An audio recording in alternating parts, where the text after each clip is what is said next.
गौ सेवा का फल। आज से लगभग 8000 वर्ष पूर्व त्रेता युग में अयोध्या के चक्रवर्ती सम्राट महाराज दिलीप के कोई संतान नहीं थी। एक बार वे अपनी पत्नी के साथ गुरु वशिष्ठ के आश्रम गए। गुरु वशिष्ठ ने उनके अचानक आने का प्रयोजन पूछा। तब राजा दिलीप ने उन्हें अपने पुत्र पाने की इच्छा व्यक्त की और पुत्र पाने के लिए महर्षि से प्रार्थना की। महर्षि ने ध्यान करके राजा के निसंतान होने का कारण जान लिया। उन्होंने राजा दिलीप से कहा, राजन, आप देवराज इंद्र से मिलकर जब स्वर्ग से पृथ्वी पर आ रहे थे तो आपने रास्ते में खड़ी कामधेनु को प्रणाम नहीं किया। शीघ्रता में होने के कारण आपने कामधेनु को देखा ही नहीं। कामधेनु ने आपको श्राप दे दिया कि आपको उनकी संतान की सेवा किए बिना आपको पुत्र नहीं होगा। महाराज दिलीप बोले, गुरुदेव, सभी गायें कामधेनु की संतान हैं। गौ सेवा तो बड़े पुण्य का काम है। मैं गायों की सेवा जरूर करूंगा। गुरु वशिष्ठ ने कहा, राजन, मेरे आश्रम में जो नंदिनी नाम की गाय है वह कामधेनु की पुत्री है। आप उसी की सेवा करें। महाराज दिलीप सवेरे ही नंदिनी के पीछे पीछे वन में गए। वह जब खड़ी होती तो राजा दिलीप भी खड़े रहते। वह चलती तो उसके पीछे पीछे चलते। उसके बैठने पर ही बैठते और उसके जल पीने पर ही जल पीते। संध्या के समय जब नंदिनी आश्रम को लौटती तो उसके ही साथ लौट आते। महारानी सुदक्षिणा उस गौ की सुबह शाम पूजा करती थी।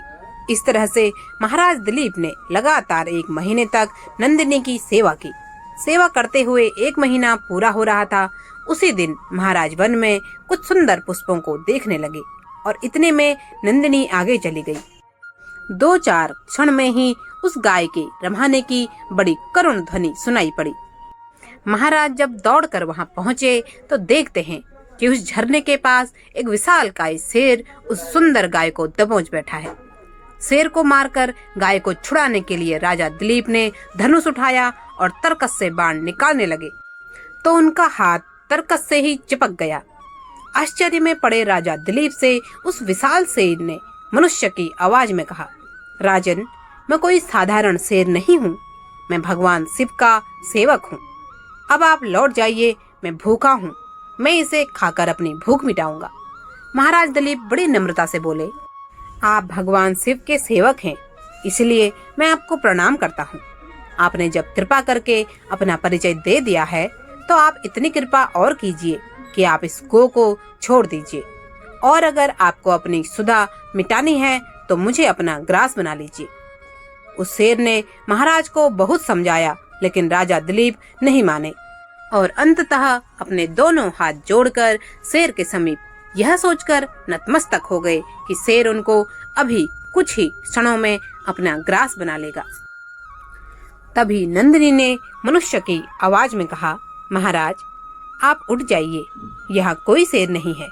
सब मेरी माया थी। मैं तो आपकी परीक्षा ले रही थी। मैं आपकी सेवा से अति प्रसन्न हूँ। इस घटना के कुछ महीनों बाद रानी गर्भवती हुई और उन्हें पुत्र रत्न की प्राप्ति हुई। उनके पुत्र का नाम रघु था। महाराज रघु के नाम पर ही रघुवंश की स्थापना हुई। कई पीढ़ियों के बाद इसी कुल में भगवान श्री राम का अवतार हुआ। उम्मीद करती हूँ कि आज की कहानी आपको पसंद आई होगी।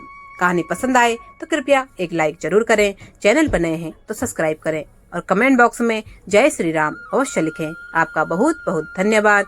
जय जय श्री राम।